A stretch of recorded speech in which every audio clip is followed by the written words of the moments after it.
তো সুতরাং দুনিয়াতে যদি আমরা একটু কষ্টে থাকি, যদি কিছু জরুরত, কিছু বালা মুসিবত আমাদের আসেও, সত্যিই যদি আমরা আল্লাহর ইমানদার মুমিন বান্দা হয়ে থাকি, লস আছে নাকি?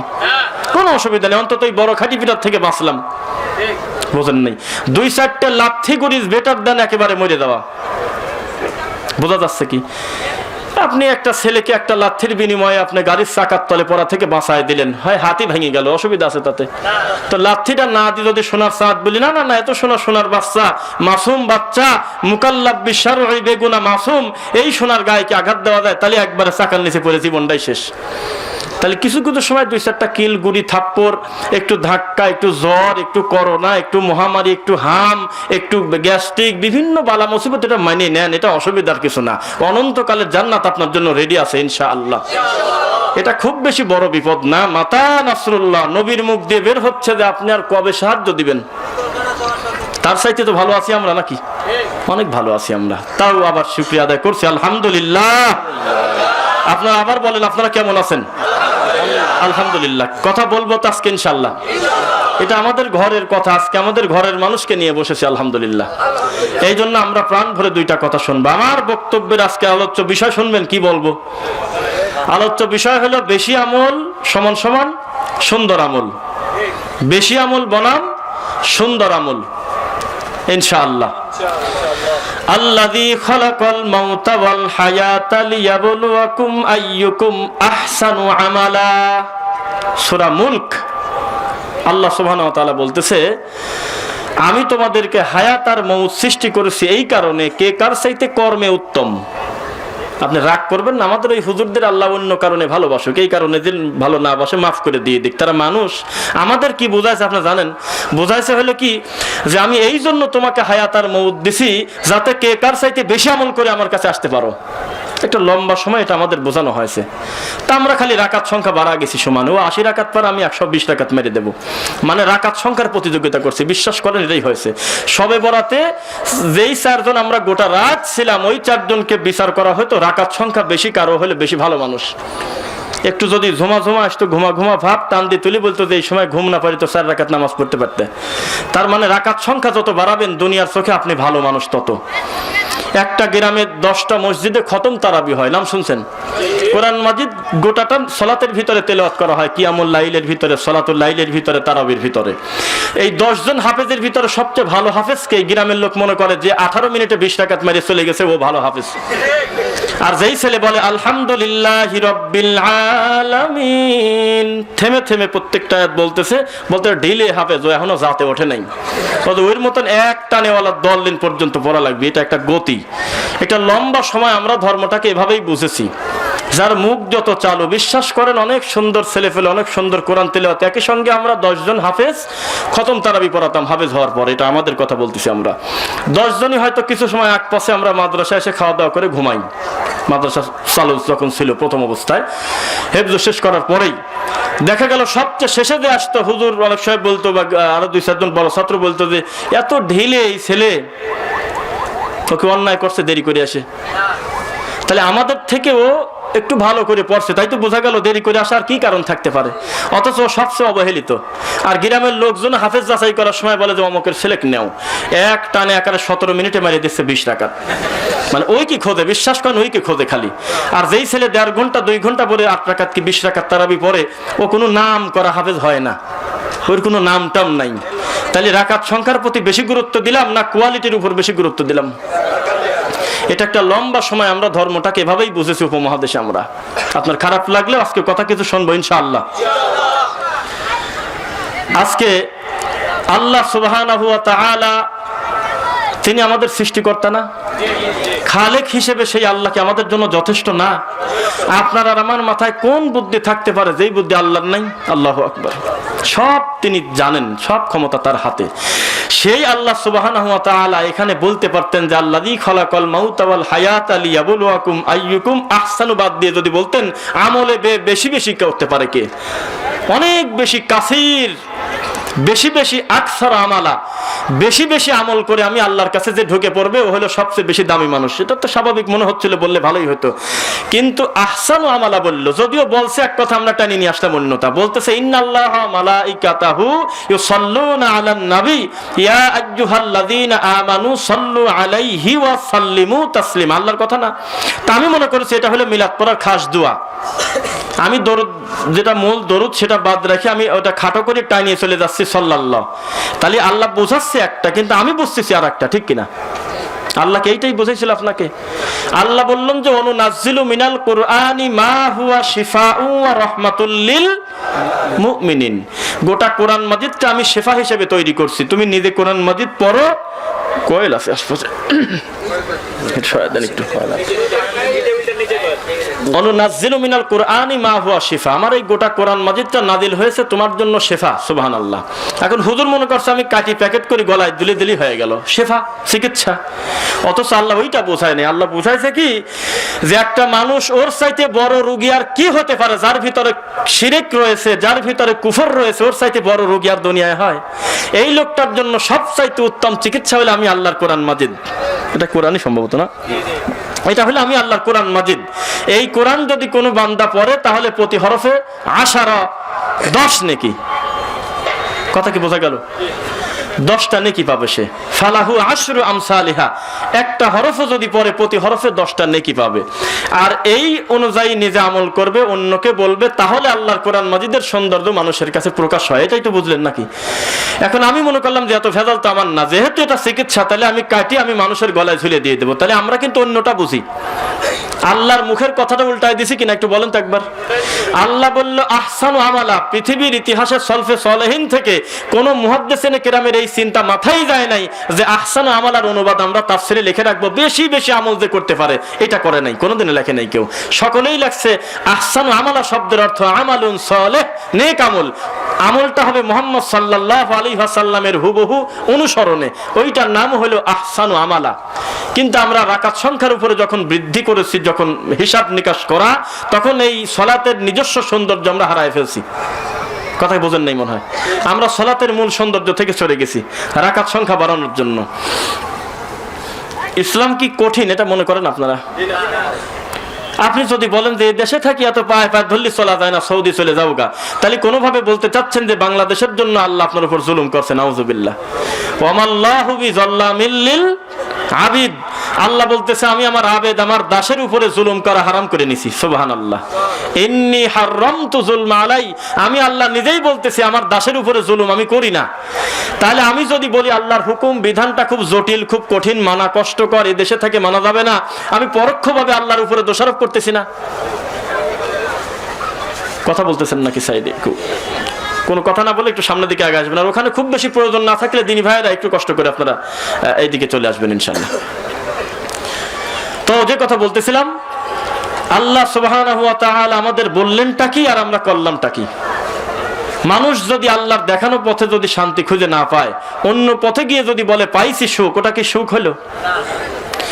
যেই লোক বলতেছে সালাত ঠিক মতো আদায় না করলে অন্তরের কোনো ত্রুটি নাই, ভালো আছে, ওটা কি মন ভালো হলো? যেই মন 5 ওয়াক্ত সালাতে আল্লাহকে সেজদা দেওয়াতে পারে না, ওটা অসুস্থ মন। তো সুতরাং যারা জাগতিকভাবে মনে করতেছে পর্যাপ্ত জিলাপি নিয়ে আমরা খুশি আছি, অগণিত তাবিজের ভিড়ে আমরা ভালোই আছি, লাখো টাকার হাদিয়ার ভিড়ে তো আমাদের চাপে, আমাদের নারায়ে তাকবীর, আমাদের মারহাবার, আমাদের গতির কাছে ওরা তো ঢাকা পড়ে গেছে, আমরাই সবচেয়ে বেশি মাঠে, মূলত তুমি অসুস্থ, তুমি রোগী। যেই অন্তর কোরআন এবং সহিহ হাদিস দিয়ে তৃপ্ত হয় না, ওই আত্মাকে আমরা সুস্থ আত্মা বলতে পারি না। কি করে বলতে পারি? আমরা সকলে এখানে যারা আছি কোরআন এবং সহিহ হাদিস মানতে প্রস্তুত কিনা? ইনশাআল্লাহ। যদি তাই হয় তাহলে আমাদের চাইতে সুখী মানুষ আল্লাহর মাটির উপরে আর নেই। কেননা মরার পর যেটা টিকেই থাকবে সেইটা মানতে যদি আমাদের কষ্ট না হয়, আমাদের চাই বড় সুখী আর কে আছে? লিল্লাহি তাকবীর। আমরা খুশি আলহামদুলিল্লাহ। তো রাকাত সংখ্যার উপরে আমরা একটা লম্বা সময় গুরুত্ব দিয়েছি। পরবর্তীতে দেখলাম যে সূরা মুলকের দ্বিতীয় আয়াতে কথা বলে নাই আল্লাহ। আমি বুঝে নিছি অন্য কিছু। সময় সময় প্যান্ট শার্ট পরাওয়ালা বোঝে, সৌদি আরবে রাস্তা ঝাড়ু দিয়ে অফিসিয়াল কাজকর্ম করে সে আল্লাহর সঠিক দিন নিয়ে বাড়িতে আসে। 30 বছর বুখারি পড়ানোওয়ালা মুফতি বোঝে না। তাহলে হেদায়েত আল্লাহর পক্ষ থেকে আসে কিনা? যদিও আমার প্রবাসী ভাইদেরকে কটাক্ষ করা হয়, তার যথেষ্ট কারণ আছে, কেননা এই ফরিদপুরে আল্লাহর ঘরটা ভেঙে দেয় নাই ওরা। তো কথা বলতে বলতে আমি বললাম যে আপনাদের এই মহল্লায় সবচাইতে আগে সহিহ আকীদার দাওয়াত শুরু করছে তাকে একটু বলেন। তো এক লোক বলতেছে যে আমি 13-14 বছর আমি সৌদি আরব ছিলাম, ওখান থেকে এসে। তো উনি কথার এক পর্যায়ে একটু মজা করে বললেন, এই মসজিদ ভাঙা যত অশান্তি সব গোড়া হলো আমি যে কি কারণে আমি সৌদি গেলাম, আমি যদি সিঙ্গাপুর যেতাম তাও তো কাম হইতো, আমি যদি অন্য কোনো রাষ্ট্রে যেতাম অথবা বাংলাদেশেই পড়ে থাকতাম, অন্য ব্যবসা বাণিজ্য করতাম, তাহলে এই ভেজাল আর হতো না। আমি কেন যে সৌদি গেলাম, কেন যে আল্লাহ সঠিক দিনের বুঝ আমার দিল, আমি কেন যে ওই খোদা নিয়ে এসে দেশের মানুষকে সঠিক কথা বললাম, এই জন্য মসজিদ ভেঙে দিয়েছে। কথা কি বুঝতে পারলেন? ব্যাপারটা তাই হয় নাই। তার মানে ওই হুজুরই তো অনুবাদ করতেছে যে আমার পক্ষ থেকে একটা কথাও যদি জানা থাকে, এই কথাটা নিজের ভিতরে সীমাবদ্ধ না রেখে আরো 5 জনকে বলে দাও, তাই না? সেই লোক চাচ্ছে যে আপনি নিজে আমল করেন, তাও চায় না, মানুষকে বলেন তাও চায় না, আবার ও আমল করবে তাও চায় না।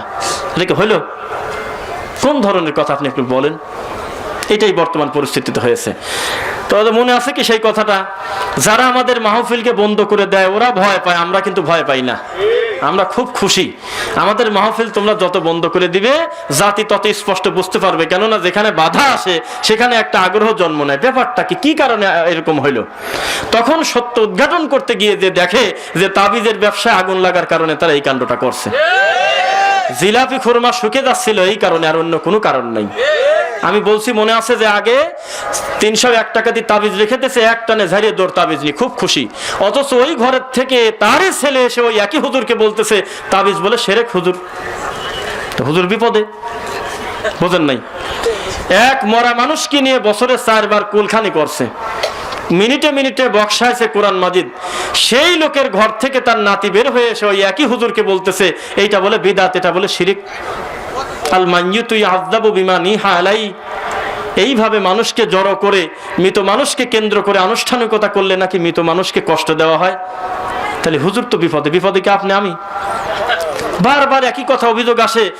আমাদের মসজিদের খতিব সাহেব খুতবায় উঠেই বলে যে হলে আহলে হাদিস কাফের, সহিহ আকীদার লোক কাফের, ইহুদির দালাল। এই দেখেন কাগজ আছে, ইংরেজদের থেকে আসছে, বিভিন্ন ভাবে বলে। তা আমি বললাম যে বলতে দেন, উনি হলো খুব বিপদে আছে, এই জন্য এই কথাগুলো বলতেছে, খুব বিপদে আছে। কেননা ওর আর কোনো কর্ম নাই, ওর মন চাচ্ছে যে আমি 2টা হাদিস অনুবাদ করি বা অন্য কোনো বসরির গল্প করি, অন্য কোনো জিলানির বাপের বড়ই খাওয়ার গল্প করি, আমি মোহাম্মদ কিটু হরিণের গাছের সাথে বাঁধে রাখি, কিন্তু পারতেছে না, বিপদে। ওই সামনে যখন দেখে যে প্যান্ট শার্ট পরে হলেও আমাদের সহিহ আকীদার 2-4 জন আছে, তখন ও টেনশনে শুকে যাচ্ছে, যা বলবো না ধরা খাওয়া যাবে না, কি দরকার আন্দাজে খালি গালিয়েই যাবো খালি। এই জন্য জুমার খুতবার সময়টা এইভাবে নষ্ট করতেছে। তাহলে মূলত ও তো আরো দিন দিন মূর্খ সাজতেছে না? এই ভেজাল বাদ দিয়ে যদি রাসূলের 3টা হাদিস অনুবাদ করার চেষ্টায় লেগে যেত, তাহলে লোকটা একটা অজানা জিনিস জানতে পারতো না। তাহলে টেনশনে আপনি না ও, যত কোটিপতি হোক টেনশন ঢোকা দেন মাথার মধ্যে পড়ে গেছে একবারে, জান। তো টেনশনে হুজুর শেষ, আমার কোনো সমস্যা নেই, আমার কোনো টেনশন নেই। আমাদের সহিহ আকীদার একটা দিনী ভাই যদি রাস্তাঘাটে পায়, গ্রামে পায়, তা কত গালাগালি করে। তো রাস্তাঘাটে চলতে যায়, কত বড় বড় উঁচি লেভেলে হাইব্রিড হুজুরের সাথে কত মুফতির সাথে দেখা হয়, একদিনও আমার মুখের দিক টাকা বললো না যে আরে আপনার এই কর্মটা হলে সুন্নাহ বিরোধী, এইটা হাদিসে নাই, এ কথা বলে না। খালি প্রশংসা, আপনারা ভালোই আলহামদুলিল্লাহ। কেন বলে এই কথা আপনি বলেন তো একবার? আমার রাগ করা উচিত ছিল, কেননা আমাদের কথা শোনার পরেই তো আমাদের দিনী ভাইরা আমল করতেছে আলহামদুলিল্লাহ। কিন্তু ওদের একা একা পায়ে রাস্তাঘাটে অপমান করে, আল্লাহর ঘরে তুমি আসো না, তোমার আমিনের কারণে আমার ফাতিহা পড়া ডিস্টার্ব যায়, কত কথা। অথচ ওই লোক আমাদের সাথে যখন দেখা হয় রাস্তাঘাটে, তখন একেবারে তুলসী পাতা সাথে থাকে, একবারে মুফতির কোনো কথা নাই, জবান বন্ধ, কোনো সমস্যা নাই, অন্যান্য কথা বলে। বাড়ি কোথায়? হ্যাঁ ভাইজান আমি আপনাকে দেখি আলহামদুলিল্লাহ, একদিন আমাদের ওখানে আসেন, এইসব কথা বলে। তো তুমি সিরিয়াল করে আমাকে তো বলতেই পারো যে আপনারা মসজিদে লাল বাতি দিতে নিষেধ করছেন কেন? লাল বাতি তো নবী নিজে দিছে, এই কথাটা বলে না কেন একবার? তার মানে মোটে জানে যে পাকা শয়তানি করতেছি আমি মাঠে। আর এই সত্য যারা ডেলিভারি দেয় ওই লোকের সামনে আমি কিছুই না, আমার এগুলি বলে লাভ হবে না। এই জন্য এত সময় বসে থাকি, কোনো না কোনো ভাবে তারা আমাদেরকে খোঁচাক, এই খোঁচানোর কারণে আমরা সত্যটা তাদেরকে বলে দেই, কিছুই কয় না। অথচ ওই একই লোক বাড়িতে যায়, অসহায় 2-4টা যুবক ছেলে বা সঠিক দিন যারা মানে তাদেরকে ওহাবি ফিতনাবাজ কাফের বলে বলে গালাগালি করে। তাহলে এখন মানুষ এগুলো বুঝতেছে না? বুঝতেছে কিনা? সত্য মানুষ বুঝতেছে আলহামদুলিল্লাহ। মানুষের ব্রেন এখন এমন সহজ হয়ে গেছে যে দিন মেনে নিতে কষ্ট নাই। তবে আমরা মনে করি একজন জাহেল, দিন ধর্ম না জানা মানুষের হেদায়েত পেতে যত সহজ, তথাকথিত মুফতির হেদায়েত পেতে অত সহজ না, কারণ ও একেবারে সিদ্ধান্ত নিয়ে ঘোষণা দিয়ে মাঠে নামছে যে বেদাত আমি চাষ করবো একবারে মাঠে। আর ওই বেচারা তো জানে না, তা ওর কাছে সত্য মিথ্যা পৌঁছাই নাই। আপনি আপনার মতো করে যদি সঠিকটা ভালো করে বুঝান, আমরা আশা করি দিনের ক্ষেত্রে কিছু উপকার হবে। আর মুফতি তো আগেই মাথায় প্যাকেট করে নিয়ে আসে যে না যাই বলুক ওরা হলে ইহুদির দালাল। কথাকে বুঝতে পারলেন?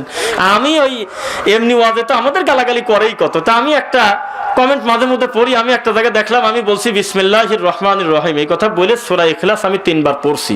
পরে বলছি যে এইভাবে যদি কেউ পড়ে তাহলে গোটা কোরআন মাজিদ একবার খতম করলে যত নেকি হয় তত নেকি। আচ্ছা বলেন তো, এখানে কোনো দলের গন্ধ পাইছেন আপনি? এখানে কোনো অন্য সুন্নি ওয়াহাবি আছে? তাও দেখছি 2-1 কমেন্টে লেখছে তুই হলে ইহুদির দালাল। তার মানে ওকল সিদ্ধান্ত নিয়েই আছে যে আমার কর্মেই হলে ওদের গালাগালি করা। ওকল বুঝে শুনে গালিচ্ছে না, আপনি ভুল করতেছেন সেই জন্য গালিচ্ছে তা কিন্তু না। আপনাকে আমি অপবাদ দেবো এই জন্য আপনার অপরাধ করা জরুরি না। আপনাকে আমি গালি দেবো আপনি পাপ করা জরুরি না। আমার মানসিকতা খারাপ হলেই যথেষ্ট। শোনা যাচ্ছে না কথা মনে হয়? আপনাকে আমি বিনা কারণে গালিগালাজ করব এটার জন্য বিশেষ কোনো কারণ না। আপনি ভালো মানুষ, তাও আমি গালি দিতে পারি আমার মানসিকতার কারণে, পারি কিনা? তো জাতি এখন বসতেছে, খুব বিপদে আছে। বিশ্বাস করেন এত টেনশন শেষ নাই। মাঝে মধ্যে কিয়াম করে, মাঝে মধ্যে করে না, বসে পড়ে। মানে কি যে ওই একই লোক কিছুদিন আগে ঝাঁকি দিয়ে মানে টাইনিয়ে চলে গেছে ইল্লাল্লাহর হুটান, এই লোক এখন কমা দিছে। তা আপনি কমা দিচ্ছেন কত? এগুলি খুব বেশি জরুরি না, মাঝে মধ্যে করেন, মাঝে মধ্যে ছাড়েন, অসুবিধা নেই। ভালো ভালো মানুষ মুনাজাতে কাঁদি অস্থির করে ফেলা দেয়। ও বলছে যে আর দোয়া মুখ হলো ইবাদত, দোয়াই তো হলো ইবাদত। এই কথা বলে মুনাজাত বৈধ করা হুজুর মাঝে মধ্যে ছাড়িয়ে দিচ্ছে। বিশ্বাস করেন ছাড়িয়ে দিচ্ছে, করে না। অল্প মুসল্লি আছে, উনি ওই দোয়াটা পরে একে উঠে যাচ্ছে, তো বলে যে চলে যাচ্ছেন, কয় না করা লাগবে মনে করে, করার দরকার নেই। মাঝে মধ্যে ছাড়েন, মাঝে মধ্যে করেন, তাহলে টেনশন ঢুকে দেয়নি ওর মাথায়। হুজুরের কত তফিল শক্ত, হুজুর কত বড় বিদাতি, হুজুরের কত বড় বিদ্যা। ওই মুফতির কাছে, ওই শাইখুল হাদিসের কাছে আমাদের সহিহ আকীদার চেনা জানা মুখ 5টা তার ওই মসজিদে ঢোকা দেন, কিছুই করবে না, খালি ওর সামনে সালাত আদায় করবে। দেখবেন যে খুতবার কথা বদলা দিছে, অন্য কথা কয়। কয় বাপ মার ওয়াজ করবে, অন্যায় হক হালালের ব্যাপারে, আর আমলের কথা কয় না। জানতে ধরা পড়ে যাবো না। আমাদের লোক দেখে ভয় ওরা পায় না, ওদের দেখে আমরা ভয় পাই। ওদের দেখে আমরা যদি ভয় পাই, এমনও জায়গা আছে 1001 আমাদের সংখ্যায় নাই, তাও তো আমাদের চিন্তা নাই। চিন্তা আছে কি? পৃথিবীর শ্রেষ্ঠ মানুষ মুহাম্মদ সাল্লাল্লাহু আলাইহি ওয়াসাল্লামের জনপ্রিয়তা লাগে না? ওয়া ইন তুতি আকসারা মান ফিল আরদি দিল্লুকান সাবিলিল্লাহ। মুহাম্মদ সাল্লাল্লাহু আলাইহি ওয়াসাল্লাম আপনি বাড়ি বাড়ি ঘুরে প্রত্যেকটা মাথা গুনে গুনে হিসাব করে সকলের মতামত নিয়ে ধর্ম চালাতে যান না। মানুষের স্বভাব হলো মানুষকে ডাইভার্ট করে অন্য রাস্তায় ফিরায় দাও, একে হুঁশ আন্দাজে চলে সব মানুষ। আপনাকে চালাবে হলো ওহী, জিবরাইলকে দিয়ে যা বলি তাই মতো চলেন, আপনি মানুষের কথা মতো চলেন না। আমরা সংখ্যায় কি বিশ্বাসী? সংখ্যার বিবেচনা কি সত্যের মাপকাঠি হতে পারে? সবচাইতে নারায়ে তাকবীরের ভিড়ে, সবচাইতে মারহাবার ভিড়ে রাসূলের সুন্নাত দিন দিন কোরবানি হচ্ছে, জানেন আপনি? কোনো কারণ নেই, একাই খালি চেঁচায়, খালি চেঁচায়। মানুষ মনে করতেছে মাঠ গরম, এর চাইতে ভালো বাজার কি হতে পারে? অথচ তার কাছে 2টা সুন্নাহর কথা বলেন, বলবে ছোটখাটো বলে মন খারাপ করবে। সুন্নাত দেখে যে ভয় পায়, ওর চাইতে বড় ভীতু, বড় কাপড় সেই মাটির উপরে আছে বলে মনে করেন? বিদাত দেখে যে আত্মতৃপ্তি বোধ করে, বিদাতিকে তিনি সমর্থন করে, তার চাইতে বড় জালেম মাটির উপরে আছে বলে মনে করেন আপনি? সুন্নাত দেখে যে আত্মতৃপ্তি পায়, নবীজির একটা ছোট সুন্নাত কেউ ছোটখাটো বলে ব্যঙ্গ করে না, তার চাইতে তৃপ্ত খুশি মানুষ কি খুঁজে পাবেন মাটির উপরে? আর ওরা আমাদের কি বলে জানেন? বলতেছে যে না এই আমলটা তো আমাদের না, এটা হলো ওদের। যেটা মেলে না সেটা ওই আমাদের সাফা দেয়, আমাকে লস আছে, মোট সুন্নাত আমার দিক দিয়ে দিচ্ছে, আমাদের কাছে সুন্নাত নিরাপদ আলহামদুলিল্লাহ। এই সুযোগে এই প্রতারক রাসূল সাল্লাল্লাহু আলাইহি ওয়াসাল্লামের চূড়ান্ত সুন্নাত থেকে মানে পড়ে আছে ফাঁকে, আমার লস আছে নাকি? তার সাথে পামির আলী কয় না এটা আমার কাম, এটা হলো ওই রে কাম, ওরে এটা আহলে হাদিস করে। এই কথা বলি রাসূল সাল্লাল্লাহু আলাইহি ওয়াসাল্লামের সুন্দর সুন্দর সুন্নাতগুলো ঠেলে আমাদের দিক দিয়ে দিচ্ছে, ক্ষতি হচ্ছে আমাদের। আমাদের কাছে আল্লাহর নবীর সুন্নাত নিরাপদ, ওর কাছে বুঝা ফিতনাবাজ, বিপদে ডবল পড়লো না।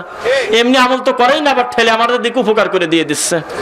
কোনো অসুবিধা নেই, খালি মানিয়ে নেবেন। যত হুজুরে বলবেন, যত ফিতনার সিরিয়াল আছে ঢালি আমার দিক দিয়ে দেন, ওটা সুন্নাত মেশিনে টিকলে আমরা মানিয়ে নেব। সামিউনা ওয়া আতাওয়ানা, আমাদের বিশ্বাস হলে হে মুহাম্মদ সাল্লাল্লাহু আলাইহি ওয়াসাল্লাম তোমার কথা আর আল্লাহর কথা যেখানে শুনবো, শোনার সাথে সাথে মানিয়ে নেব। সাথে সাথে মানা সহজ, দেরি করে মানা কঠিন। দেখবেন একটা মুসি জুতা সেলাই করতে করতে আমাকে বলতেছে আয়াতুল কুরসি পড়বেন, খুব ফজিলত। জানেভাবে সালাম ফিরানোর পর পড়বেন, তাহলে জান্নাতে আপনি ঢুকে গেছেন, নিশ্চিত থাকেন ইনশাআল্লাহ। খালি মরে গেলেই কাম। আমার অন্তরে যদি বক্রতা থাকে, তাহলে আমি ভাববো যে এটা মুসি মেথরের কথা কি করে শুনি আমি। আবার আরেকটা চিন্তা মাথায় আসতে পারে যে যত ভালো কথাই বলুক, আমার উপরতলার হুজুর বড় ঠাকুর তার বলে নাই, যতই হাদিসে থাকুক এটার ব্যাখ্যা তো আমার হুজুর কয়া দেয় নাই যে আমল করা লাগবে, আগে জিজ্ঞাসা করে দেখি উপরতলার থেকে, বুঝে নিচ্ছেন তো, উপরতলা থেকে এটা ডেলিভারি পাস করে দিয়েছে কিনা। যদি বলে যে না বাবা এটা রহিত হয়ে গেছে, এটা উটের নারী ভুড়ি দিতে একটু বাদ দরকার নাই, তাহলে আমি ধরবো যে এটা ফিতনাবাজ, এটা চলতেছে না। আর আমাদের কোনো ভেজাল নাই, এই মাটির উপরে যে কোনো লোকের থেকে যদি রাসূল সাল্লাল্লাহু আলাইহি ওয়াসাল্লামের কোনো সুন্নাহর খবর পাই, বিল বাইয়িনাতি ওয়াজ জুবুর, দলিল প্রমাণ যদি ক্লিয়ার হয়ে যায়, সঙ্গে সঙ্গে সামি'না ওয়া আতা'না, শুনলাম কি মানলাম। আমরা সুখী না ওরা সুখী? ভেজালে খুব ভেজালে আছে, বিশ্বাস করেন। খুব জালসা মাহফিল করার পরে আমি বাদে আরো 3 জন বক্তা ছিল, ওরা যে পরিমাণ খুশি হয়ে গেছে টাকা মাকা নিয়ে, ওর চাইতে বেশি খুশি হয়েছিলাম আমি 20-30 জন লোক নিয়ে নারায়ণগঞ্জে প্রোগ্রাম করতে দিলে না ফিরে দেয়, বিশ্বাস করেন, জানেন না তাই। কেননা আমার আত্মতৃপ্তি নিয়ে যাচ্ছিলাম যে গ্রামের মানুষ জানুক কোনো না কোনো ভাবে এই ওহাবিরা আমাদের দেশে ঢুকছে। তো একবার এই টেনশনে হুজুরে যাওয়া লাগবে না, একবার কোনো না কোনো দিন ওই হুজুর কোনো না কোনো দিন মাথায় নিক যে না, সারা জীবন আমার জিলাপি দিয়ে সবকিছু ঢেকে রাখতে পারবো না, আজকে আসি ফিরে গেল, কালকে আবার একেবারে মঞ্চেতে ফিরে যাবে নি, এইটাকে বাসার থেকে গেল, এরপর থেকে 8 ঘন্টা ওয়াজ করে ফিরে যাবে, এরপর থেকে এমন হলো যে ছাতা আমি ওই মঞ্চে নাই বসতে পারি, এরকম না হয়, তাহলে আমাদের লস আছে কি? কোনো না কোনো ভাবে সত্যটা মানুষের কাছে পৌঁছাক। আমরা এত কষ্ট করে চ্যালেঞ্জ করে বলি যে হুজুর আপনি রাগ করেন কেন, আমাদের গোটা বক্তব্য সিরিয়াল করে আপনি টানেন, 1.5 ঘন্টা 2 ঘন্টার বক্তব্যে একটা বার বলি না ভাইরে আপনি অমুক দলের দিকে আসেন, আমাদের একটা তরিকা আছে, ওই তরিকার নাম লেখা দেন, তাহলে জান্নাতে যাবেন। এই কথা বলছি আমরা মুখ দিয়ে কোনোদিন?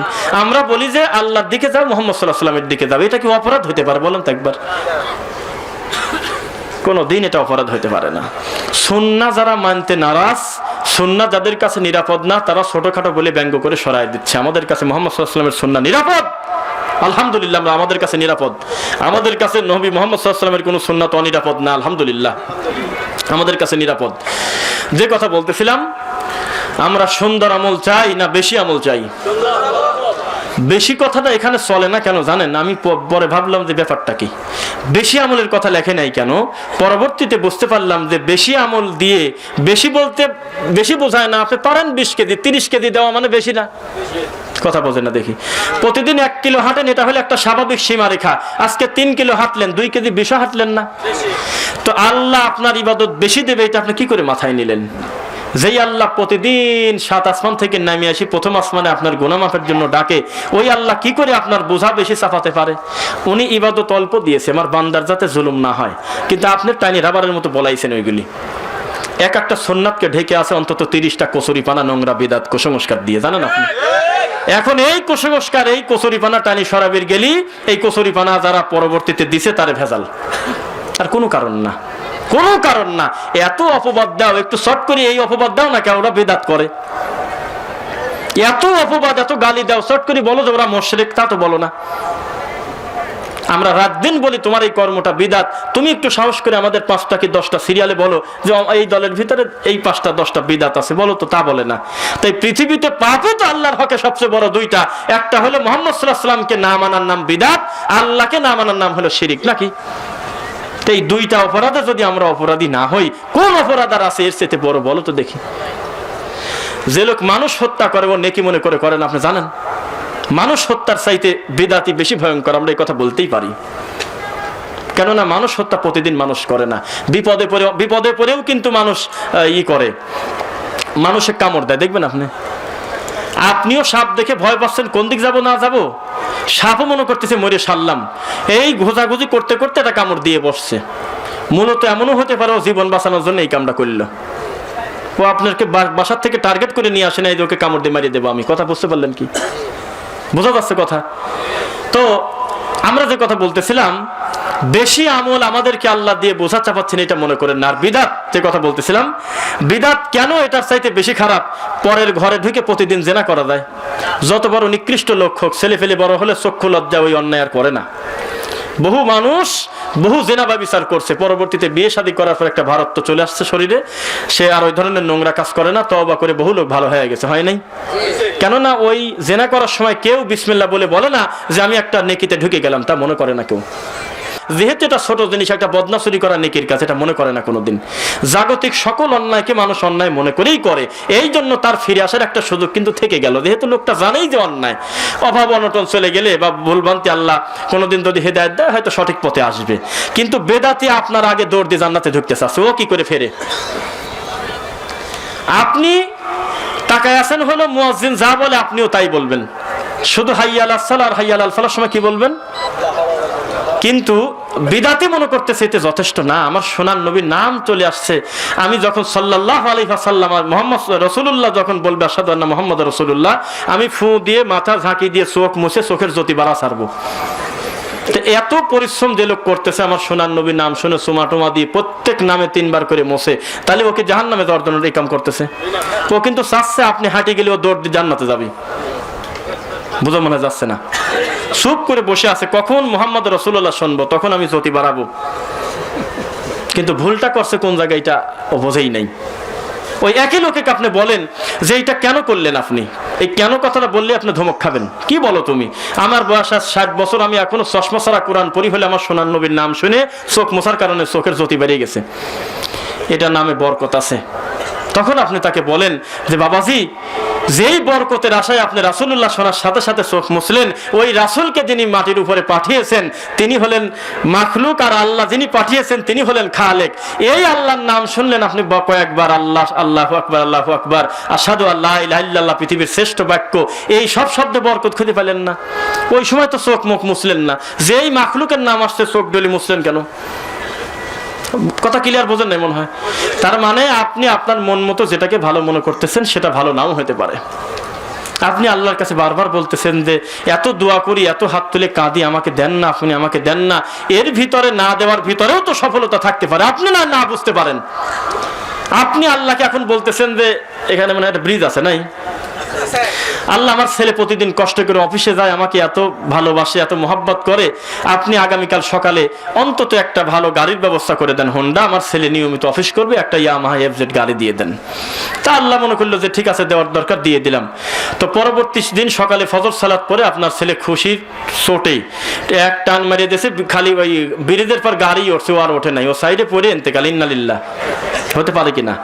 বিশ্বাস করেন পৃথিবীর কোনো মানুষ যদি অপবাদ আল্লাহর উপরে না দেয়, ওর মাই এই খবর পেয়ে বলবে আমি নয় জ্ঞান বুদ্ধি নেই, আমি একটা মানুষ ঝুলে বলে ফেলছিলাম, তোমারও কি জ্ঞান নাই? ওই একটা দেওয়ার জিনিস হলো, যেই জিনিস ব্রিজের এপার তিন ওপার ওঠে না, ওই একটা জিনিস। তা আল্লাহ বলতেছে তুমি যেটাকে ভালো মনে করে বারবার আমার উপরে তুমি বলো যে দেও না কে, তুমি কি করে বুঝলে যে ওইটা তোমার জন্য মঙ্গল ছিল? আমি বুঝি তোমার জন্য কোনটা মঙ্গল কোনটা অমঙ্গল। কেন না এটা পরীক্ষার কেন্দ্র। তুমি 80 পেতে চাও না, তুমি ভালো মার্ক নিতে চাও না, তোমাকে মার্ক ভালো দেওয়ার জন্য আমি আল্লাহ এবং আমার রাসূল ছাড়া কোন ডাক্তার ভালো বোঝে? তুমি এটা বোঝো না, কেউ বোঝে না।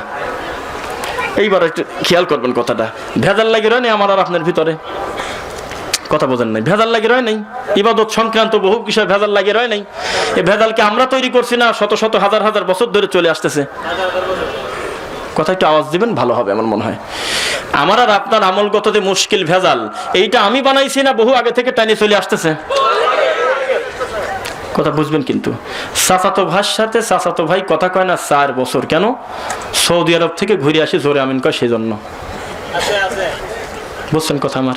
5 কলি টুপিটা টান দিয়ে খুলি, গোল টুপি মাথায় দিয়েছে, বলতেছে যে এটা কাজ করলি নাকি তুই? এই কলির ভিতরেই হলো জিনিস ছিল একটা, তুই এটা কাজ করলি। 5 কলিটা খুলে তেনার টুপি মাথায় দিয়েছে, তেনার টুপি সেলাই এলা, তো বললো যে কামটা ভালো করো নাই।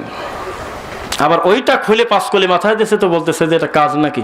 তুমি আমার বাবাই বদলা দিলে। একটা ব্যক্তিক বিচার করা হচ্ছে টুপি দিয়ে, তার ছোট একটা সুন্নাত দিয়ে বা অন্য কোনো জিনিস দিয়ে মানুষ বিচার করতেছে না। তো যাই হোক, এটা ভেজাল যেহেতু হয়েই গেছে, তো ভেজালটা নিরসন চান কিনা?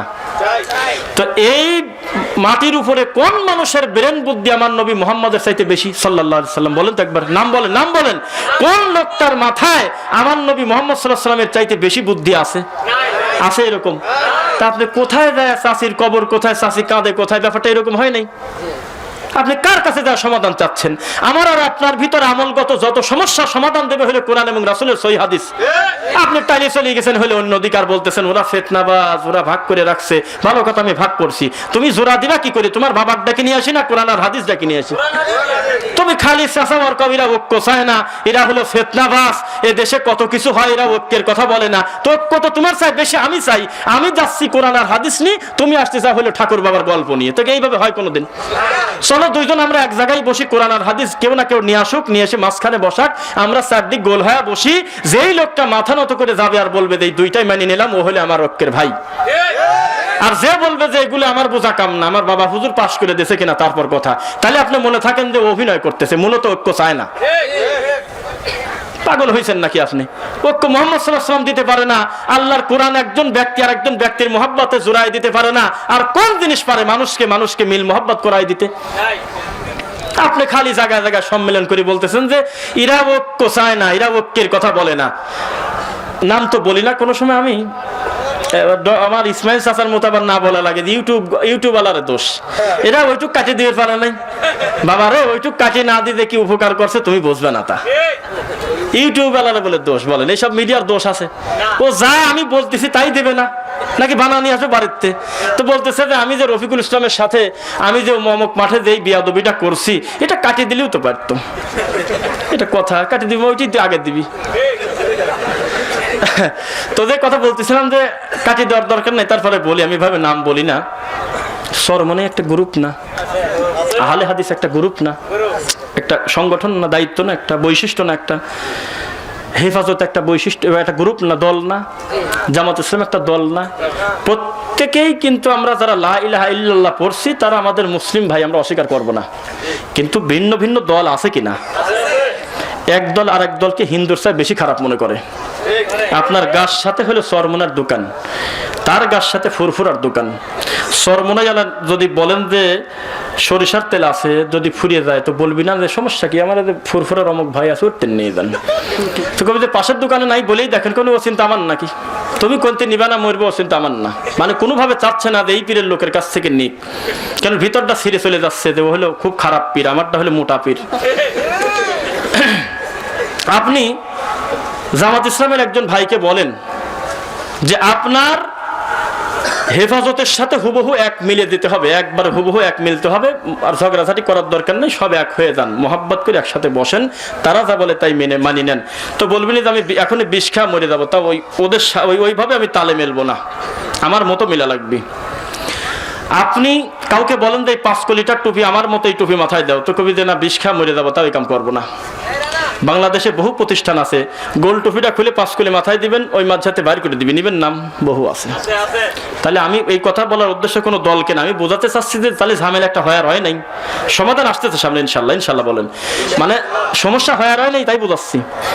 তা আমি সামান্য এক চিমটি চরমনাই আনলাম, প্রধানটাকে ডাকে নিয়ে আসলাম যে ভাই সাধারণ মানুষ হলে খুব ভেজালে পড়ে গেছে, ওই এরা যাতে কামড়া কামড়ি না করে, আমরা 10 জন এক জায়গায় বসে আমরা একটা সিদ্ধান্ত নেই, আমরা পাশ করে আমরা এই উম্মতের মুশকিল চাই না, আমরা এক হয়ে যাই। এই উদ্দেশ্য খারাপ না ভালো? একবার জোরে বলেন তো। আমি সিদ্ধান্ত নিলাম আটরশির একজন সবচেয়ে বড় যিনি দায়িত্বশীল সে আসুক, মাঝভান্ডার থেকে তিনি একজন আসুক, প্রত্যেক ধর্মীয় দায়িত্বশীলদের ভিতর থেকে একজন প্রধান আসুক, আমরা ঘরে একটা বৈঠক করে আমরা এক হয়ে যাবো, ঐক্য হয়ে যাবো। এই উদ্দেশ্য খারাপ না ভালো? আসলাম, এসে এক জায়গায় বসলাম, বসে আমরা একটা সিদ্ধান্ত নিলাম যে আমাদের ভিতরে যাই ছিল আমরা মিটে নিলাম, আমরা মুশকিল ভেজালে যাবো না, আমরা একে অন্যের ভাই, আমরা ইখওয়ানা হয়ে গেলাম। ওয়াতাসিমু বিহাবলিল্লাহি জামিয়া, শক্ত করে আমরা আল্লাহর রজ্জুকে আঁকড়ে ধরলাম, ভেজাল দরকার নাই। সালাতে ডানে বামে সালাম ফেরানোর পর আমরা কিছু খাওয়া দাওয়া করে আমরা আমাদের প্রত্যেক দলের একটা অনুসারী নাই, একটা ভিন্ন ভিন্ন গ্রহণযোগ্যতা নাই। আহলে হাদিসের লোক সে প্রকাশ্যে বলে দিবে তাদের অনুসারীদেরকে, দেখো তোমরা কিন্তু ওদের সাথে আরই করো না, আমরা এক হয়ে গেছি। চরমনাই বলবে শোনো যাই করো জামাত ইসলামকে আর এসব ভেজাল করো না, ও আবার আর এক দলে বলবে, এটা একটা ব্যাপার। খারাপ কি? তো এই ঐক্যের ঘোষণার সময় আছে আর 1 ঘন্টা, 1 ঘন্টা সময় আছে, আধা ঘন্টা হলে সুন্নাত দিয়ে ফরজ সালাত দিয়ে শেষ করবে, তারপর খাওয়া দাওয়া করবে। বিশ্বাস করেন এই ঐক্য 20 মিনিটও টিকবে না, ঘোষণা দেওয়ার আগেই কাটিয়ে যাবে। এত সময় বসলো, গাছে প্যারাক 2-3টা প্যারাক মারি লিখে রাখছে যে এই গাছে প্যারাক মারা নিষেধ। কথা বুঝতে পারলেন? মানে এক জায়গায় বসে সিদ্ধান্ত নিলাম যে আমরা আর ভেজাল করবো না, আমরা মিলিয়ে যাব। মাদক বিরোধী বিভিন্ন সমাবেশ হয় না, বুঝতেছেন না মনে হয়? তামাক দ্রব্য, মাদক, এই সমস্ত কুসংস্কার বা খারাপ অবক্ষয় থেকে ফেরানোর জন্য কিছু ঘরোয়া বৈঠক হয় সুন্দর, যে আমাদের ছেলেদেরকে উদ্বুদ্ধ করব যে এই সমস্ত নেশাদার দ্রব্য থেকে যাতে ফিরে থাকে। তো 3 ঘন্টার বৈঠকে 1.5 ঘন্টা পর তারা খুব অস্বস্তি হয়ে গেছে, তাদের খুব বিরক্তি এসে গেছে। একটা লম্বা সময় আমরা একটা মাদক বিরোধী আন্দোলন করতেছি, মাঝখানে একটু ব্রেক নিচ্ছে হলে একটা সিগারেট খায়, ঐক্য হলো? তো ঐক্য সব সিদ্ধান্ত নিলাম যে আমরা ভাই ভাই আর ভেজাল করবো না, আমরা সব টুপিয়ালে এক হয়ে যাবো। যেই মাগরিবের আযান পড়বি তখনই ভেজাল, ইমামতের দেবকার, একামতিতে মুশকিল। একজন বলবে যে বেলাল রাদিয়াল্লাহু তাআলা হলো পৃথিবীর শ্রেষ্ঠ মুয়াজ্জিন, তার একবার চলে, আমার চলে না, আপনি ডবল ডবল একামত দিয়েন না, একবারই দেন। তারপর আরেকজন কবি যে আমার নাওয়াই তো স্যার আমার সালাত টিকতেছে না, বহু কষ্ট করে মায়ের খেয়ে মুখস্থ করছি। আর একজন বলবি এটা নয় বাদই দিলাম, কিন্তু ইন্নি অজ্ঞাত ছাড়তেছি না আমি। এরপর আরেকজন বলতেছে যে আমি কোনো ভেজালে যাবো না, সোজা আমি আল্লাহু আকবার বলে হাত বাঁধবো। তারপরে না কোনো ভাবে ভেজাল টেজাল করে কাউকে না কাউকে সামনে দিয়ে সালাতে হয়েই গেল। ডানে বামে সালাম ফিরাই মুশকিল, একজন মাথায় হাত দিয়ে দিন পরে। আর একজন কবি আমি এখন একটু কিছু ক্ষমা চাইনি, একটু কাঁদি কাটি নেবো, হাত তুলে রব্বানা যালাম না। আর একজন বলবেন যে এইসব ভেজাল আমার না, আমি ঘুরে বসবো, বসে আমি 33 বার সুবহানাল্লাহ, আস্তাগফিরুল্লাহ 3 বার, আল্লাহুম্মা আনতাস সালাম, লা ইলাহা ইল্লাল্লাহু ওয়াহদাহু লা শারীকা লাহু, বহু কর্ম আছে, এগুলো আমি সুন্নতে মাসনুদ দোয়া পড়ব। তখন রাগ করি কেউ এদিক ঘুরে বসছে, যেদিক কেন তো বলতেছে আব্বা হুজুরেরই হলে এই দিক দরবার। আর একজন বলবে যে আমার পুরা লা ইলাহা ইল্লাল্লাহ এটা আমার জন্য হচ্ছে না, একটু ভেজাল আছে আমার, একটু আমি যেহেতু এখন উঁচু দরজায় চলে গেছি, কামেল হয়ে গেছি, আমার এখন এই জেকেটটা খাটো করি, শুধু ইল্লাল্লাহ চলে আসছে আমি। আর একজন বলবে তোমার সাথে বড় দরজা আমার, আমি ওই ইল্লাল্লাহর ইল্লা কাটি দিয়ে আমি খালি হুর পর আছি টিকে, সামান্য একটু পরেই ফানাফিল্লা চলে যাব। তো এই যে একটা মুশকিল, আপনি কি সিদ্ধান্ত কাকে দিবেন আপনি বলেন? এই ঐক্য কি টিকবে? কিন্তু এই সকলে মিলে যদি আমরা একযোগে প্রথমেই স্বীকার করে নিতাম, পক্ষে যাক বিপক্ষে যাক যাই হোক, মুহাম্মদ সাল্লাল্লাহু আলাইহি ওয়াসাল্লামের সুন্নাহ দিয়েই আমাদের আমলটা মাপবো, যার যার আমল টেকে ওইটাই টিকবে, না মানলে বলবো যা হয়েছে এতদিন হয়ে গেছে, তাহলে ঐক্য একাই হইতো না। কষ্ট লাগছে মনে আপনাদের? আমি আর আপনি ঐক্য হবে, এটা চেঁচানোর কি আছে? আপনার সাথে যদি আমার 1000 বছরও দেখা না হয়, অতদিন তো হায়াত নাই, 40 বছরও যদি কোনোদিন দেখা না হয়, তবু আপনার সাথে আমার ঐক্য অটো হয়ে যাবে। কিভাবে শুনবেন? আপনার আর আমার আমল আকীদা হুবহু মিলে গেলে একাই ঐক্য হয়ে গেছে। আপনি ঘরে বসে খালি কাঁদেন যে ওরা ঐক্য চায় না, আমাদের চাইতে বড় ঐক্য কেউ চায় না। কেননা যেই ঐক্য কোরআন আর নবীদের সুন্নাত দিতে পারে না, এই মাটির উপরে কোন প্রতারক আছে সে ঐক্য দিবে? তাহলে ঐক্যের পক্ষে না ঐক্যের বিপক্ষে? আমরা সুন্নাত দিই না সুন্নাত বাদ দিই? লা তালবিসুল হাক্কা বিল বাতিলি ওয়া তাকতুমুল হাক্কা ওয়া আনতুম তা'লামুন। খবরদার তোমরা আমি আল্লাহর সত্য আর মিথ্যাকে মিশ্রণ করে ফেলো না। আর আপনি ঐক্যের অর্থ কি বলতেছেন জানেন? আপনি তুমি একটু আমিনটা একটু খাটো করে দাও, ওইভাবে পাওটা না লাগা, একটু সরলরা করো, আমরা একটু এগিয়ে যাই। কথা বলে না দেখি, তুমি সরাসরি অত বুকে না রে, তুমি সামান্য একটু নিচে নামো, আমি একটু উপরে উঠি। হ্যাঁ, কথা বোঝে না দেখি। তুমি খয়রাতে যাও, কিন্তু মানে জিলাপি খুরমা খাওয়ার দরকার নাই, খালি দোয়াটা করে চলে আসো। তার মানে আমি একটু আগে যাবো, তুমি একটু আগে আসবে। এইটার মানে হলো আমি সুন্নাত ছাড় দেবো, তুমি একটু ফিতনা ছাড়িয়ে দিবে আমার দিক। তাহলে এই গোল আলু হয়ে গেল না? একটা পাত্রের ভিতরে সামান্য একটু সরিষার তেল, সয়াবিন তেল, petrol, palm oil, octane, diesel, kerosene তেল, নারকেল তেল, সকল তেল একটা বাটির ভিতরে ভরিয়ে দিলেন, কোনো পদার্থ তৈরি হলো? মূলত ময়লা তৈরি হলো না? কিন্তু প্রত্যেকটা আলাদা করেন, তার নিজস্ব একটা মান আছে। সরিষার তেল আলাদা করেন, তার আলাদা একটা দাম আছে। সয়াবিন তেল তার জায়গায় তার একটা মান আছে, আছে কিনা? কথা তো বোঝেন না। পেট্রোল তার একটা মান আছে, ভিন্ন দাম আছে। সমস্ত দামি জিনিস এক জায়গায় প্যাকেট করে সব বেদামি করে ছাড়ছেন, এখন কুকুরও খায় না। মুশকিল হলো না? ফেরাউনের মতো থাকুক, এটা একটা ইতিহাস। আবু জেহেলের গতিতে থাকুক, ওটা একটা ইতিহাস। যারা নারকেল ফাটালোকে ধর্ম মনে করতেছে তারা থাকুক, ওটা তাদের একটা ধর্ম। আমি মুসলমান, অন্তত আমি তো মুহাম্মদ সাল্লাল্লাহু আলাইহি ওয়াসাল্লামকে চূড়ান্ত সুন্নাতের মাপকাঠি মনে করি, তা কেন করি না? বোঝাতে পারলাম না মনে হয়। প্রত্যেকে তার জায়গায় জায়গায় অটল না?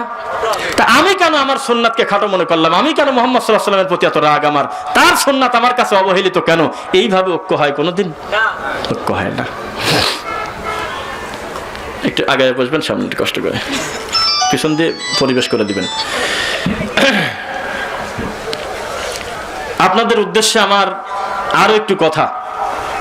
এইসব অপবাদের জবাব দিয়ে খারাপ করতেছি মনে হয় নাকি? কোনো নাম টাম কিন্তু না, কত সুন্দর ভাবে বোঝানো হচ্ছে মনে হয়, তাই না? ওই মনে করেন যেই জিনিসগুলো আপনাকে ফেস করতে হয়, শুনতে হয়। আমি এই হৃদয়ের ভিতরে জমে থাকা দুইটা কথা আমি আমার জায়গা থেকে বলার চেষ্টা করতেছি ইনশাআল্লাহ।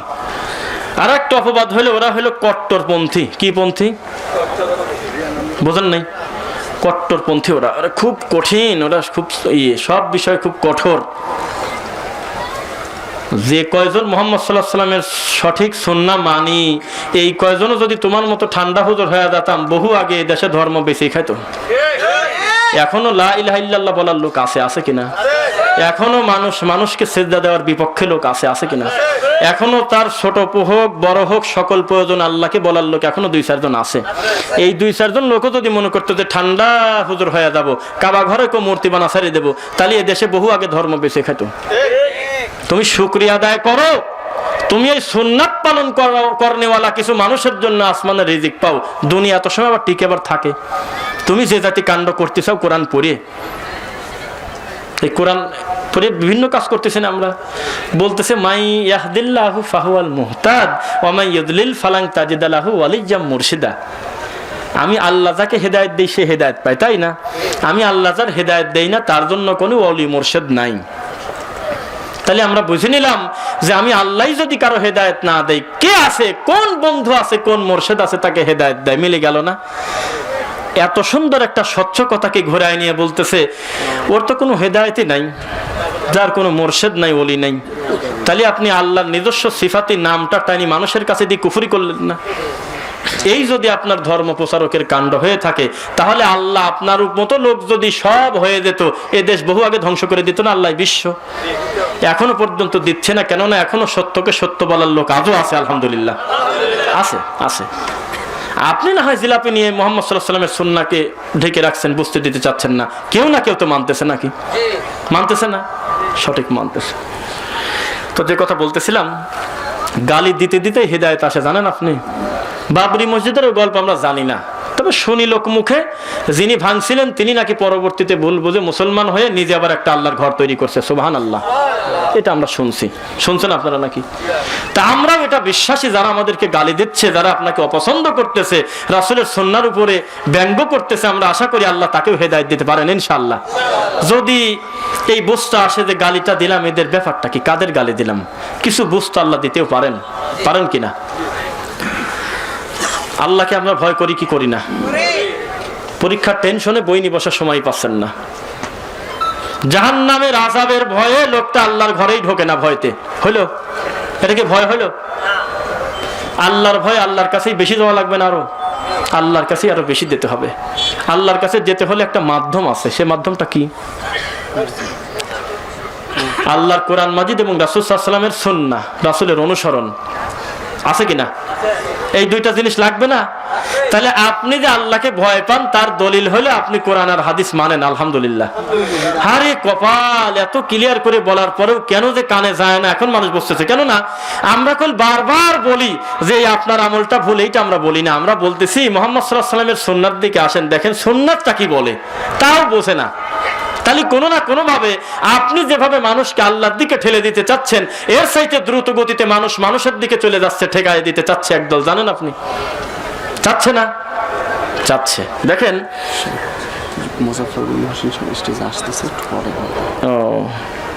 এটা আচ্ছা এখন চলে আসবে। কয়টা বাজে ঘড়িতে দেখি নাই? কটা বাজে? 10:09। তো যাই হোক, তাহলে আর কথা আমরা বেশি সময় বলতে পারবো না হয়তো। ইনশাআল্লাহ আমাদের প্রধান অতিথি চলে আসছেন, আলহামদুলিল্লাহ।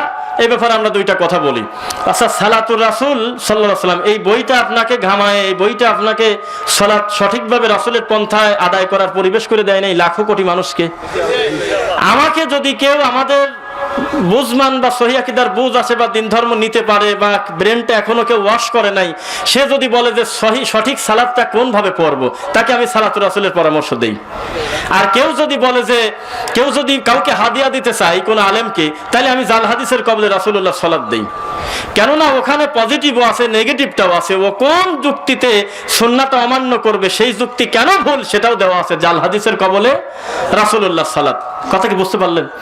সুতরাং মানুষের উপরে রাগ থাকতে পারে কিনা? রাগ থাকতে পারে না? মানুষের উপরে মানুষের রাগ থাকে, কিন্তু সুন্নাহর উপরে রাগ, মানে বইয়ের উপরে রাগ থাকে না। তা কি জানেন? এই জন্য লেখনী মানুষকে আজীবন বাঁচিয়ে রাখে। আর যদি ইউটিউব কোম্পানি, ফেসবুক কোম্পানি যদি মনে করে বাঁচি বাঁচি সকল ওয়াজ আমি বন্ধ করে দেবো, পারে না। সব তার নিয়ন্ত্রণে, সব তার হাতে। কিন্তু সে যদি মনে করে সকল লেখনী, কোরআন মাজিদ, হাদিসের বই পড়ায় দেবো, রাতারাতি নাই করে দেবো, পারবে? এই জন্য আমাদের বক্তব্যের খেদমতের পাশাপাশি আমাদের কিছু লেখনী করার দরকার। এই আলোকে আমি একটা বই লিখেছি, ঈমান হারানোর ভয়াবহ কারণ। এটা হলো প্রাইমারি সেকশনের ডোজ। যে কোনো একজন বিদাতিকে, যে কোনো একজন পথহারা ব্যক্তিকে দিলে রাতারাতি আপনার উপর রাগ করবে না, কেননা ওখানে কোনো দল মতের কথা উল্লেখ নাই, আছে ঈমান হারানোর ভয়াবহ কারণ। এই 10টা কারণ আমি সেইভাবে সিরিয়াল করে সাজাইছি সাবলীলভাবে। প্রত্যেকটা পৃষ্ঠায় পৃষ্ঠায় খালি কথায় কথায় কোরআন এবং সহিহ হাদিসের রেফারেন্স দিয়ে গোটা বইটা আমি সাজিয়েছি আলহামদুলিল্লাহ। তো যেহেতু আমরা এখন আর কথা লম্বা করতে চাচ্ছি না, বইটা আছে এখানে আর কি, এখন সময় দেওয়াও তো মুশকিল। যার লাগবে বইটা আপনারা নিজ দায়িত্বে নিতে পারবেন ইনশাল্লাহ। আর আগামীকালকে লম্বা সফর না থাকলে আপনাদের চাইতে বেশি আগ্রহ নিয়ে আমি কাছে বসে বড় ভাই ডক্টর মুজাফফর বিন মোহসিন হাফিজাহুল্লাহর বক্তব্য গোটাটা শুনতে চাচ্ছিলাম, এটা মনে ছিল। তবে কেন জানি মনে হচ্ছে যে আবার ঘুমটাও বড় জরুরি, তাছাড়া আগামীকালকের প্রোগ্রামের বিষয়টা হলো ব্যাপার। তো যে কথা বলতেছিলাম, আল্লাহ সুবহানাহু ওয়া তাআলাকে আমরা সন্তুষ্টি করব মুহাম্মদ সাল্লাল্লাহু আলাইহি ওয়াসাল্লামের চূড়ান্ত সুন্নাহ দিয়ে। কি বলেন? ইসমাইল হোক আর একজন হোক, আমরা কোনো ব্যক্তির শত্রু না। মেন্টাল সাইজে গেছে, এক জালসা বন্ধ করতে যায়, জায়গায় জায়গায় পাকশাট পারি ঘুরি, শেষ পর্যন্ত বলতেছে স্লিপ অফ টাং। বোঝেন নাই কথা? এই একই ব্যক্তি ডক্টর মুজাফফর বিন মোহসিন হাফিজাহুল্লাহকে গত বছর মাহফিলে তাকে আপনার আপত্তিকর বা খারাপ ব্যবহার করছে, করেন কি নাই? এই একই গ্রুপের ঠাকুররা বগুড়াতে আহমদুল্লাহ তিশালী হাফিজাহুল্লাহকে বেইজ্জত করার চেষ্টা করছে কিনা? শেষ পর্যন্ত মানে কোটি কোটি টাকা চুরি করছে, অসুবিধা নেই, বদনা চুরি করে ধরা খাওয়া গেছে। মানে বড় বড় আমাদের ওস্তাদদের কাছে খুব একটা বড় জায়গায় পড়ে নাই, তাদের হাতে তো এত সময় নেই। তা শেষ পর্যন্ত তাদের ছাত্রদের কাছে আমার মতো একটা লোকের কাছে পরি পাগল সেজে গেছে। কম বিপদে পরিকল ক্ষমা চায়, আবার মনে রাখেন একল সাধারণ বিগড়ে দেওয়া পাগল না, একল পাগলের পর পিএইচডি করা। কথা বোঝেন নাই মনে হয়? ধর্ম বলতেই কল ওই লোকটা খালি জিয়ারত আর খুরমা বোঝে, তা কি জানেন আপনি? ধর্ম বলতেই খালি ফরজ নামাজের পর মোনাজাত বোঝে সেই লোকও এত সহজে ক্ষমা চাওয়া যায় নাও। ওই কান মাথা শেষ করে দিয়েছেন আপনারা প্রবাসীরা। রফিকুল ইসলাম বিন সাইদের কাছে ক্ষমা চাও, ডক্টর মুজাফফর বিন মোহসিনের কাছে ক্ষমা চাও। এইভাবে তোমার কাজটা ঠিক হয় নাই। তুমি একটা রানিং প্রোগ্রামে তুমি এইভাবে বাধা দিতে গেলে কেন? তুমি নিজে 5টা ভালো কথা বলো। কোন বিপদে পড়ে আবার ভিডিওতে বলতেছে না যে আমার স্লিপ অফ টাং হয়েছে। আমি বুড়া মানুষ, ভুল তো করতেই পারি, আমাদের মনও এত ছোট না। আমরা আল্লাহর রাস্তায় তোমাকে মাফ করে দিলাম। এখন তুমি তোমার ইমানের সাথে আদৌ তুমি মানে সত্যটা রাখতে পারবে কিনা সেটা তুমি দেখো। কথা কি বুঝতে পারলেন? তাহলে আমি কি মূলত উপকার করতেছি না ক্ষতি করতেছি? আপনি বলেন তো একবার। ওখানে যদি আমি বলতাম আমার সোনার সাথ সভাপতি, আমি তো এটা কাজ নাকি, আমি এরকম কাজ করলাম, কথা ঘুরিয়ে নিলাম আমি, তাহলে আমি কিন্তু জোকার শাস্তাম, জানেন আপনি? আমি সত্যের উপর অবিচল থেকে একটু দেরিতে হলেও ফলটা আমি খুব ভালোভাবে পেলাম আলহামদুলিল্লাহ। আর আমি কিন্তু আমার নিজস্ব উপকার করি নাই, আল্লাহ সাক্ষী। আমার এই ইসমাইল সাহেবের এক থাপ্পড়ের কারণে 1 বছর মাঠে দাওয়াত দিয়ে যত মানুষ আমার দিনের দাওয়াতটা বা ভালো 5টা কথা শোনে নাই, এই জালসা থামায় একটা ভিডিও, একটা অংশ লাখো লাখো কোটি কোটি মানুষের ঘরে পৌঁছে গেছে। তারা অন্তত চিন্তা নিল ব্যাপারটা কি, ঘটনাটা কি। নামাজের পরে মুনাজাত ছাড়াও কি আবার নামাজ হয়? অন্তত এই চিন্তাটা তো মাথায় গেল, তাহলে কোনো ক্ষতি হয় নাই খুব একটা। দোয়া করেন মাঝে মাঝে 2-4টি থাপড় সাপড় দিয়ে নিজের ভুলটা মানুষের কাছে প্রকাশ করুক, আর আমাদের মুখ দিয়ে সুন্নাতে এই কথাটা আরো বেশি মানুষকে ঘামায় দিক ইনশাআল্লাহ। এখন ডক্টর মুজাফফর বিন মোহসিন, ডক্টর আহমদুল্লাহ তিশালী, রফিকুল ইসলাম বিন সাইদ, তারপরে আরো যারা রয়েছে তাদের সাথে বিয়াদবি তো দূরের কথা, এখন কোন আলেমকে সঠিক দিনের 5টা কথা বলতে বাধা দেওয়া তো বহু দূরের কথা, ও একেবারে পাগল সেজে যাবে ইনশাআল্লাহ। আমরা কোনো ব্যক্তির শত্রু না। আল্লাহ ওই চাচাজিকে মাফ করে দিন, আমরা মানুষ হিসেবে তাকে ক্ষমা করে দিলাম। সত্যি যেন তিনি তার ভুল এবং তওবার উপরে অবিচল থাকেন, এবং যেই সমস্ত কথা আমরা বললাম এই কথা যদি আল্লাহকে খুশি করার জন্য বলে থাকি, আল্লাহ আমাকে এবং যারা শুনলেন সকলকে আমল করার তৌফিক দিন, আল্লাহুম্মা আমিন। আর কোনো কথা নয়, আমি আপনাদের থেকে দোয়া চাই। না না আর কথা তো যেহেতু সাহেব চলে এসেছেন আলহামদুলিল্লাহ, আমরা এই কাজ করতেছেন কেন, উঠে যাচ্ছেন কেন? একটু কষ্ট করে বসেন, যদি বিশেষ জরুরত না থাকে আমার মনে হয় সেটাই সুন্দর হবে।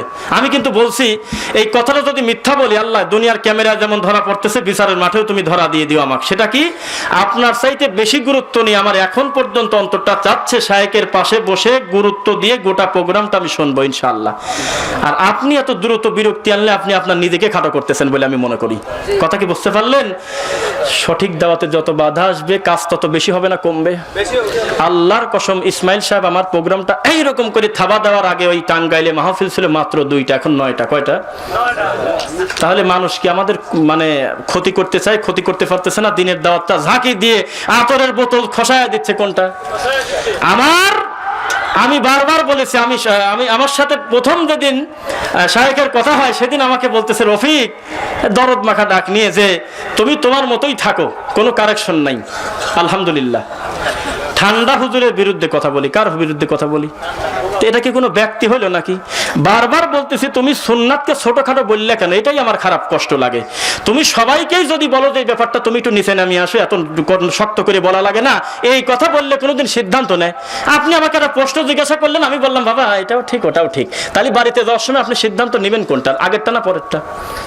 তাহলে একদল বেজার হলো কি কোন ঠাকুর কি বললো, অন্তত আমি সত্যটা বলি চলে যাই, ভেজাল কমলো না। তাহলে এ মুশকিল বাধা রাখতেছে, কয় ওটাও চলে এটাও চলে। এইটা কথা হলো নাকি? এই জন্য আমরা বলি যে সত্যর সাথে মিথ্যা মিশ্রণ করেন না। এখন ধরা এমনি পড়ে যাচ্ছেন। একটা বলেই শেষ করে দেবো। বলতেছে আচ্ছা, কষ্ট হচ্ছে না তো? আচ্ছা, বলতেছে কি আমাকে আমার এক মুরব্বী দাদা বলতেছে, আচ্ছা তোমার জুমার খুতবার জন্য আলাদা ঘোষণা দাও কে? ব্যাপারটা কি? আমার হুজুর আজ 30 বছর খুতবা দেয়, তার তো আলাদা ঘোষণা মোষণা লাগে না। ভিডিও করবি গেলি কয় যে না ভিডিও করা ঠিক না। তো তোমরা প্রত্যেক খুতবা গোটাটা ইউটিউবে পাই, ব্যাপারটা কি? তো বললাম যারা ভয়তে দেয় না, আমরা সাহসে দেই। কেননা ও চাচ্ছে না যে আমার এই আব্দুল কাদের জিলানির মার বড়ই খাওয়ার গল্প, বাপের বড়ই খাওয়ার গল্পটা মানুষ ইউটিউবে দেখে ফেলাক। একবারও চাচ্ছে না রাবেয়া বস্তির গল্পটা টাইনি যে আমি 11 জমা টানলাম এটা মানুষ দেখুক। আর আমরা চাচ্ছি যে আমরা শক্তি আমাদের একটা আছে, সেটা কি বাল্লিগু আন্নি ওয়ালাউ আয়া। ওরা বলতেছে আমার মুফতি ছাড়া কোনো কথাই তো নাই, উপরতলাতে যেটা পাশ হবে ওইটা পাশ করবো। আর আমরা বলছি কি রাসূল সাল্লাল্লাহু আলাইহি ওয়াসাল্লামের একটা চূড়ান্ত সুন্নাতও যদি আমার জানা থাকে, নিজের ভিতরে সীমাবদ্ধ না রেখে এই সুন্নাতটা আরো 10 জনকে বলে দেবো ইনশাআল্লাহ। কিন্তু তদন্ত করবো কথা রাসূলের কিনা, ব্যাস। আর তুমি রেডি হয়ে বসে আছো যে না ওগুলো তো আমার কাম না।